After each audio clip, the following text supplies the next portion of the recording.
sebelum mereka memutuskan untuk bergabung di sekolah kami, biasanya kami sudah mengedukasi orang tua tersebut bahwa kondisi sekolah kami memang di samping ada anak-anak yang normal, juga ada anak-anak yang berkebutuhan khusus. Salah satu misi sekolah kami adalah membangun simpati dan empati terhadap lingkungan. Jadi jika dikala ditemukan situasi seperti itu, maka komunikasi dijalin dengan orang tua seperti itu, menerangkan apa sih yang terjadi sebenarnya.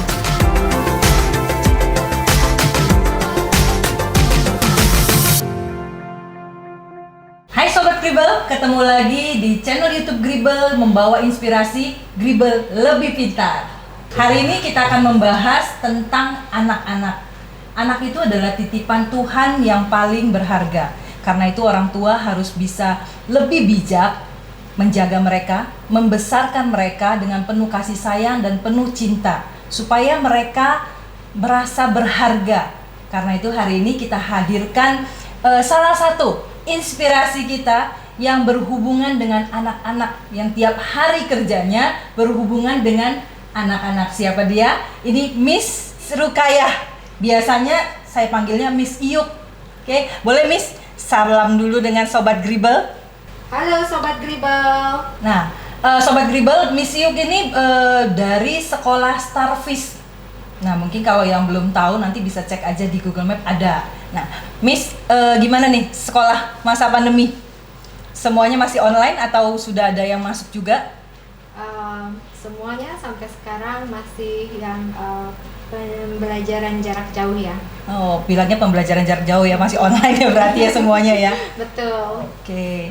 Kalau misalkan sekolah di sini kan sekolahnya tidak hanya menangani anak-anak yang biasa atau kita bilang normal, ada juga anak-anak berkebutuhan khusus ya. Mereka juga sama online. Betul. Mereka juga melakukan pembelajaran jarak jauh. Oke. Miss, ada kesulitan nggak sih Miss kalau misalnya pembelajaran jarak jauh untuk anak-anak yang berkebutuhan khusus? Sejauh ini sudah 8 bulan berjalan dengan cukup baik, tentunya dengan kerjasama dengan orang tua. Oh, kalau misalnya deh saudara saya ada mau masuk ke sini dengan anak yang berkebutuhan khusus, ada syarat-syaratnya nggak sih Miss biasanya? Prosedurnya seperti apa? Prosedur yang biasa kita lakukan di sini ada 3 tahap, Miss Meli. Pertama yaitu tahap pengenalan orang tua. Oke. Di sini dimaksudkan adalah kita mengenal orang tua si anak berkebutuhan khusus ini terlebih dahulu, sejauh mana mereka mengenal anak mereka. Kemudian kami mendapatkan data-data dari orang tua tersebut untuk kami pelajari, kemudian baru masuk ke tahap yang kedua, yaitu yang tahap observasi. Kalau tadi adalah pengenalan dengan orang tua, yang tahap kedua adalah pengenalan dengan si anak berkebutuhan khusus tersebut. Nah, biasanya kami memberikan waktu ya tertentu, dari mulai seminggu, bahkan ada yang sampai sebulan untuk kami mengenal anak tersebut. Nah, dari situ kami baru bisa memutuskan apakah kami bisa untuk memberikan solusi untuk anak tersebut dan orang tuanya. Jika memang kami bisa untuk menanganinya, maka kita masuk ke tahap yang ketiga. Tahap yang ketiga itu adalah syarat antara orang tua dengan kami. Itu meliputi kesamaan misi antara orang tua dengan kami, harus sama untuk memulainya, begitu. Oh, kalau misalnya kayak tadi yang pertama itu berarti kan pengenalan dengan orang tua, itu orang tua yang seperti apa maksudnya nih Miss? Itu lebih kepada pengetahuan orang tua tersebut tentang anaknya, sejauh mana mereka tahu tentang masalah pada anak tersebut, kemudian apakah si orang tua ini menerima keadaan anak tersebut. Karena kalau kita sudah tahu mereka menerima atau tidak, akan lebih gampang untuk penanganannya. Apa ada, misalnya maksudnya gini, ada orang tua yang memang memiliki anak berkebutuhan khusus lalu nggak menerima, Ada Miss Melly. Nggak menerimanya seperti apa nih Miss? Mereka tidak mau mengakui anak tersebut. Mereka cenderung untuk yang anak saya normal-normal aja kok, gitu. Jadi ya sudah, diperlakukan saja dengan normal, begitu. Itu akan sulit. Jadi dibutuhkan penerimaan dari orang tua bahwa anak ini memang memerlukan perlakuan yang spesial. Penanganan khusus lah ya berarti ya. Nah kalau untuk anaknya sendiri, pengenalan untuk anaknya itu seperti apa? Dimulai dari pertama mereka kan datang dulu ya ke sekolah, kemudian diadakan semacam komunikasi dengan anak tersebut. Dilihat apakah ada dari mulai eye contact, kemudian feedback bicara, kemudian bagaimana anak itu di kelas, begitu ya, dan lain-lainnya, begitu misalnya. Oke. Terus kalau misalnya buat anak-anak nih, kesulitan nggak sih biasanya pertama kali nih mereka baru ketemu orang baru dan lain, biasanya kesulitan nggak sih untuk berkomunikasi dengan mereka? Ada, tergantung tipe anak tersebut, Miss Melly. Jadi ada yang memang tidak langsung bisa untuk beradaptasi, ada yang langsung bisa beradaptasi dengan observasi sekeliling, begitu. Oh berarti beda-beda ya? Beda-beda. Pernah ketemu yang paling sulit itu yang seperti apa nih biasanya? Kalau yang paling sulit itu sejauh ini mereka kan memiliki tingkat kekhususan masing-masing ya. Jadi penanganannya juga masing-masing, tergantung kebutuhannya, gitu ya. Kalau dibilang tingkat yang paling sulit, sebenarnya tergantung dari kondisinya sih, seperti itu. Tapi yang pernah kami tangani di sini ada yang cerebral palsy. Kesulitannya adalah karena cerebral palsy itu berhubungan dengan motorik motorik kasar ya. Itu diperlukan tenaga yang karena mereka nggak bisa berjalan sendiri atau gimana nih maksudnya nih? Dia ya memang ada yang tidak bisa berjalan dengan sendiri, kemudian kontrol dengan motorik halusnya juga agak kesulitan. Jadi kita memerlukan teknik-teknik khusus untuk itu, begitu. Biasanya kalau guru-gurunya yang nanganin itu butuh teknik seperti apa? Atau memang yang ini kita tetap kok lewat menyaring yang mana yang bisa menerima, maksudnya yang akan nanganin anak berkebutuhan khusus atau yang tidak, itu ada syarat-syaratnya nggak sih untuk biasanya? gurunya tersendiri. Pertama yang kita harus cek untuk guru itu, apakah si guru itu bisa menerima anak-anak berkebutuhan khusus.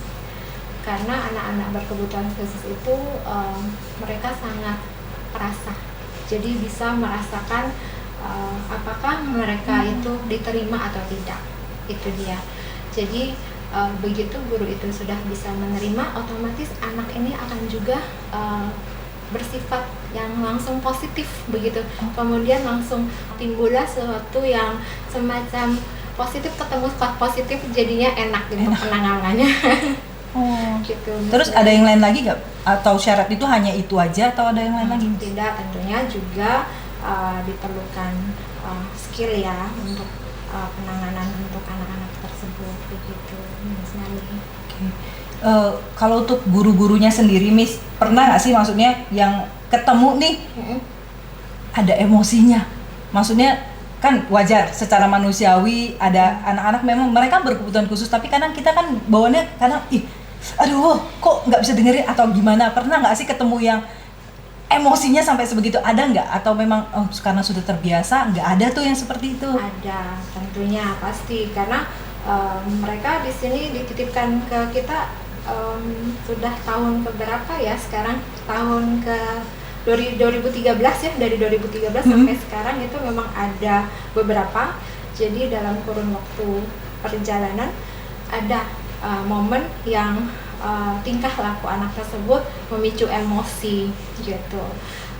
Nah, kalau sudah kita sampai tahap yang keadaan seperti itu, biasanya guru yang menangani itu berswitch atau bertukar dengan tim yang lain gitu, supaya si anak ini mendapatkan penanganan yang maksimal. Kalau anak-anak pernah nggak sih, maksudnya gini, orang tua protes karena aduan anak-anak mungkin ya, saya nggak tahu kalau dari mereka. Biasanya kan kalau kayak ponakan saya sukanya tadi nggak mau ke sekolah, kenapa? Gurunya galak, padahal mungkin nggak seperti itu kan, atau namanya orang, kalau guru sedang memberitahu kan beda tuh. Nah ini gimana? Pernah nggak sih orang tua protes?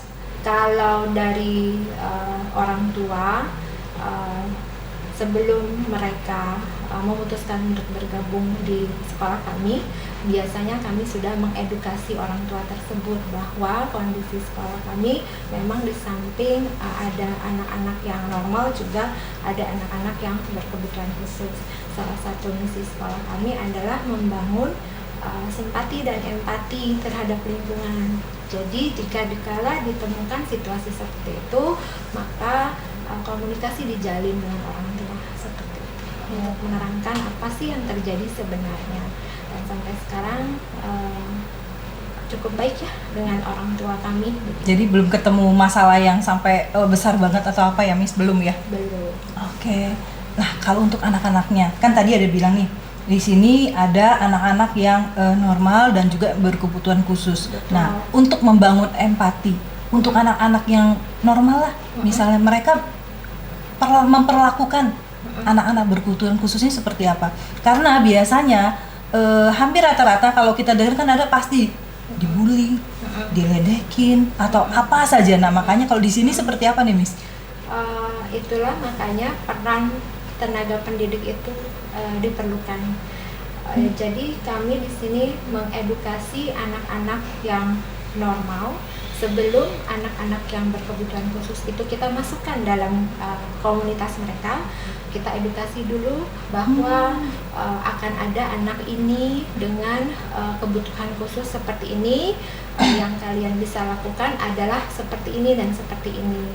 Jadi tujuannya dengan menghadirkan ini kalian bisa apa gitu.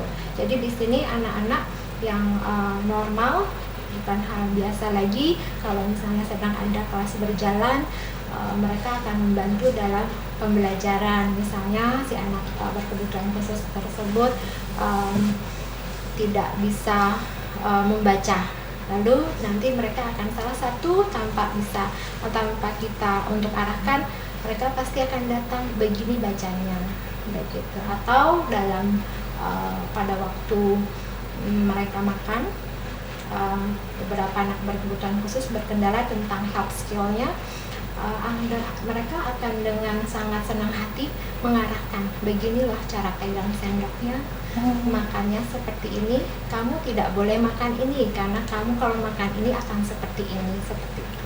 Berarti sebenarnya dengan adanya anak-anak berkebutuhan khusus juga itu buat anak-anak yang kita bilang normal juga berempati, belajar untuk mengasihi, belajar untuk membantu, jadinya efeknya juga bagus. Nah buat Sobat Gribble, jadi ingat kalau ada teman-teman Sobat Gribble yang berkebutuhan khusus, jangan diledekin, jangan dibully, tapi dibantu, karena semua manusia kita itu sama.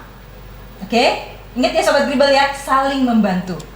Miss, tadi kan ada Miss juga bilang kalau orang tua itu harus ada sama visi sama misinya sama guru-guru atau sekolah. Itu kesamaan yang seperti apa nih, Miss? Pertama itu adalah kesamaan pada waktu tujuannya apa gitu. Tujuan mereka menitipkan anak-anak berkebutuhan khusus tersebut di sini itu apa? Kalau mereka menyatakan bahwa untuk mereka lebih bersosialisasi dengan teman-teman sebaya, maka kami memiliki misi yang sama gitu. Kemudian masalah akademis, sejauh mana mereka mau menetapkan si anak tersebut untuk pencapaiannya gitu. Kadang di antara orang-orang tua yang berkebutuhan khusus tersebut memiliki apa tingkatan pencapaian yang tinggi yang tidak sesuai dengan kemampuan si anak gitu. Jadi intinya adalah bahwa kita mendidik anak-anak berkebutuhan khusus ini pertama adalah memberikan lingkungan yang mereka bisa bersosialisasi dan belajar, kemudian anak tersebut dilatih untuk menemukan potensinya begitu. Malah seharusnya anak-anak itu memang punya potensi khusus yang memang diarahkan, oh bisanya ini, bener gak sih? Karena kalaupun kita bicara anak-anak normal yang memang harus punya potensi khusus yang ini loh, khususnya dia mampunya ini yang untuk dikembangkan. Nah biasanya kalau ada nggak sih orang tua yang kayak tadi nih Miss bilang, mereka punya ekspektasi tinggi atau harapan tinggi yang buat anak-anaknya. Biasanya yang seperti apa sih ekspektasinya itu Miss? Mereka biasanya ekspektasi yang tinggi itu, oh matematika anak saya harus bagus. Pembelajaran nilai anak saya di bidang tertentu harus bagus.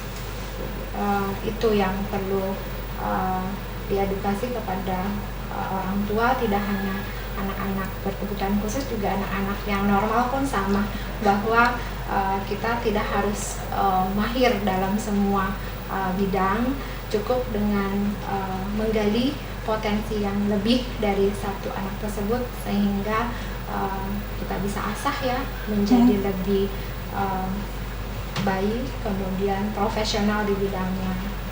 Itu sih yang seharusnya ya Miss. Ya. Nah, pernah nggak sih Miss, tadi kan berarti harus kesamaan visi sama misi. Pernah nggak ketemu atau menolak orang tua yang mau masuk nih karena memang nggak sama visinya? Sampai detik ini nih, pernah tidak? Sejauh ini kalau menolak yang tidak sama misinya, kita belum pernah. Tetapi kalau kita menolak karena kita tidak memiliki kemampuan untuk menangani anak tersebut, maka kami sejujurnya mengatakan bahwa kami tidak memiliki fasilitas untuk menangani anak tersebut. Anak yang kebutuhan khusus apa nih Miss yang tidak bisa ditangani? Menangani anak-anak berkebutuhan khusus itu diperlukan skill ya, gitu. Jadi jika memang kita tidak punya tenaga pendidik yang mampu untuk menangani hal tersebut, maka kita pending dulu.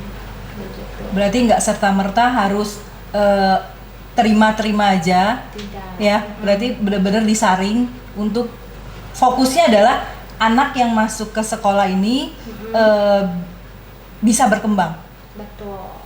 Miss Iyuk, untuk anak-anak yang berkebutuhan khusus ini biasanya untuk belajarnya diarahkannya itu seperti apa sih Miss?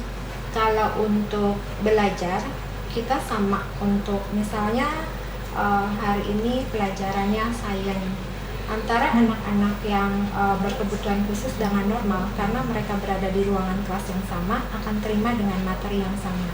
Namun untuk anak-anak berkebutuhan khusus ini mereka memiliki guru pendamping, sehingga untuk menerangkan setelah si guru utama menjelaskan itu akan secara personal, face to face untuk anak tersebut, sehingga untuk penanganannya juga tergantung si anaknya itu responnya seperti apa, supaya mendapatkan hasil yang maksimal. Okay. Untuk anak-anaknya di sini yang Miss Iyuk nanganin ya, anak-anaknya ada kelebihan apa nih? Anak-anak yang kami tangani di sini memiliki kelebihan-kelebihan yang khusus ya, bahkan dibilang cukup baik. Salah satunya ada yang di bidang bahasa, ada yang mereka ketertarikannya di bahasa Jepang. Jadi segala sesuatu yang berhubungan dengan Jepang dia lebih tahu daripada kita, sehingga dia yang berbagi kepada kita. Apa tuh?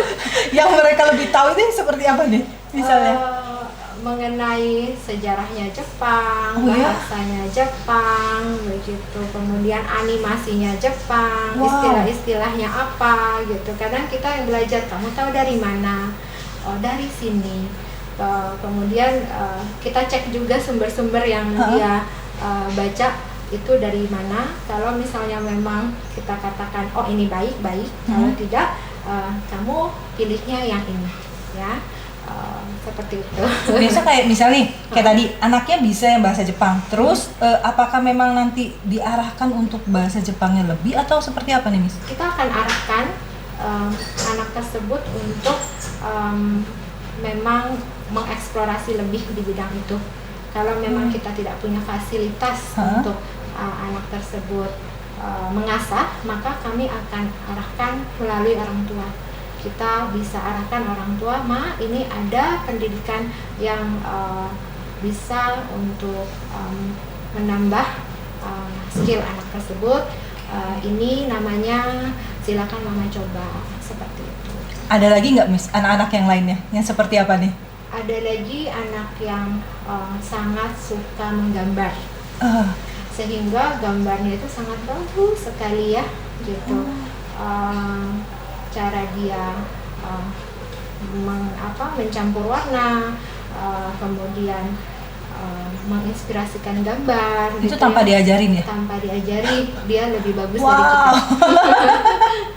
Kemudian ada lagi anak yang secara akademis, mau di bidang apapun dia sangat cepat. Dikatakan cepat, untuk anak-anak normal bisa mengerjakan itu misalnya sekitar 30 menit. Dia bisa mengerjakan hal yang sama itu dalam waktu 5 menit sudah selesai. Wow. Tapi anak tersebut memiliki keaktifan yang luar biasa, sehingga kami selalu menyediakan cadangan aktivitas supaya anak tersebut memiliki kegiatan yang berguna. Setelah dia selesai ya duluan ya malahan ya? Dia selesai duluan, kita siapkan 3 aktivitas buat dia. Begitu dengan kurun waktu si anak normal itu misalnya menyelesaikan 30 menit, kita perakirakan pekerjaan buat anak-anak berkebutuhan khusus ini yang sama pace-nya, waktunya gitu, dengan aktivitas yang lebih dari temannya gitu. Jadi sebenarnya kalau pandangan orang biasanya kan selalu menganggap bahwa anak-anak berkebutuhan khusus yang dititipkan sama Tuhan ke mereka sudah anggap wah ini nggak berguna. Padahal nggak seperti itu ya, Miss. Berarti mereka benar-benar punya kemampuan yang kalau misalnya diarahkan akan lebih berguna, lebih bermanfaat dan memang bisa berkembang luar biasa berarti ya. Betul sekali gitu ya. Intinya adalah kita mengenal anak itu. Kemudian setelah kita mengenal, kita cari potensinya. Kalau cara guru untuk misalnya mengenal, kalau saya tidak tahu ya, kalau misalnya Miss pernah nggak sih maksudnya ketemu orang tua yang mungkin sharing cara mereka mau tahu anaknya bisa suka di bidang ini, atau mungkin mereka nggak sama sekali malah nggak tahu, tapi dengan di sekolah diinformasikan sama guru mereka baru tahu. Pernah hal itu terjadi gitu ya. Menurut mereka, anak mereka tidak memiliki kemampuan seperti teman-teman yang lain ya, begitu. Tetapi setelah di sini berjalan dengan keseharian, kita perhatikan dari kelas berjalan begitu, kita temukan oh ternyata anak ini potensinya adanya di bidang katakan misalnya sains. Kemudian nanti kita informasikan ke orang tua untuk menggali lebih potensi anak tersebut gitu. Terus yang dari misalnya udah diinformasikan ke orang tua nih, Miss, orang tua menindaklanjuti informasi itu seperti apa nih, Miss, biasanya? Biasanya mereka akan dengan senang hati mengecek kembali benar nggak ini datanya gitu. Ternyata setelah ternyata benar loh, Miss, anak saya bisa seperti ini, terima kasih ya telah menemukan potensi anak saya akan gali lebih lanjut, seperti itu. Tapi biasanya orang tua dengan senang hati mengarahkan anak-anaknya ya. Betul. Nah, Sobat Gribble, sekali lagi setiap anak yang mungkin dianggapnya kurang, kalau kami tidak bilang anak-anak itu kurang, itu bahasa yang mungkin tidak cocok, tapi anak-anak yang istimewa, anak-anak yang spesial, yang memiliki kemampuan khusus yang pastinya kalau diarahkan akan berkembang lebih baik lagi. Jadi buat mama papa jangan patah semangat. Kalau memiliki anak-anak berkebutuhan khusus, ingat cari potensinya, diarahkan. Pasti butuh kesabaran lebih, bener nggak sih Miss? Betul sekali. Nggak mudah ya seharusnya. Benar. Nah, Miss ada nggak pesan-pesan buat mama papa atau mungkin pesan-pesan buat sobat Gribble di rumah? Apa sih yang harus dikerjakan sama mereka ketika misalnya kalau orang tua menemukan bahwa mereka dititipkan sama Tuhan anak-anak yang berkebutuhan khusus begini? Pesan deh, pesan kesannya untuk mereka. Ya, yang pertama, sayangi anak-anak berkebutuhan khusus tersebut. Kemudian yang kedua, carilah bakat dan potensi yang dimiliki oleh anak tersebut. Hal ini merupakan hal yang tidak mudah karena diperlukan untuk konsistensi untuk melakukannya. Yang terakhir, carilah tempat-tempat yang dapat menerima dan mengedukasi mereka dengan konsisten sehingga anak-anak itu dapat berkembang dengan baik sehingga mendapatkan potensi yang maksimal. Oke. Jadi buat sobat Gribble, sekali lagi melalui tayangan inspirasi ini, sobat Gribble bisa mendapatkan pelajaran bahwa semua manusia yang diciptakan itu sama.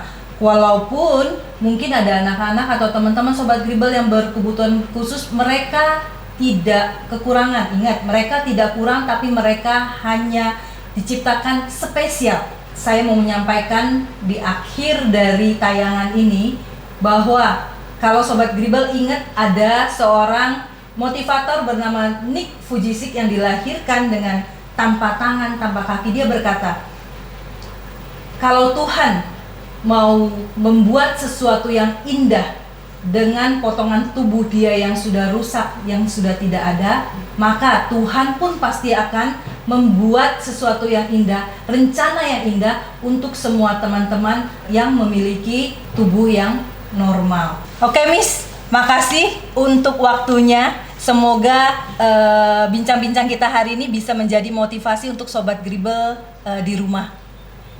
Nah sobat Gribble, sampai berjumpa lagi di channel YouTube Gribble membawa inspirasi lainnya. Gribble lebih pintar.